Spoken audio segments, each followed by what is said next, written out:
پسره نشسته بود رو صندلی پشت میز کارش. باباش اومد دو دستش گذاشت رو شونه پسره، گفت بابا تو این دنیا کی قدرتمند و قوتمنده؟ گفت من. پدر ناراحت شد. گفت یه بار دیگه سوال میکنم کی قدرتمندترین آدم رو زمین؟ گفت من. گفت دوباره توقع داشت بگه شما دیگه. دوباره پرسید کی قوتمنده؟ گفت من.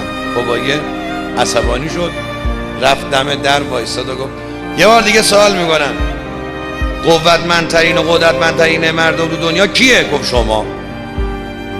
گفت چرا سه مرتبه گفتی من؟ گفت برای که بابا دستا تو شونه من بود. کسی که پدر پشت سرش باشه قدرتمندترین آدم رو کره قدر بابا و مادراتون رو بدید.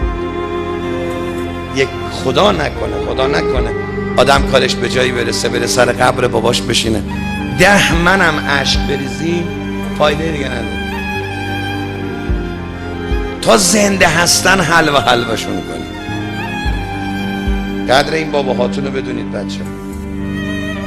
آدم ها اگه 100 سالش هم بشه باباش زنده باشه احساس میکنه که کوه پشت سر. یعنی بابا آدم تو کما باشه، تو کما میشه بیمارستان افتاده باشه اما باشه.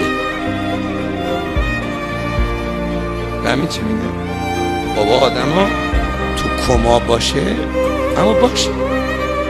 یه نفسی بزنه کافیه.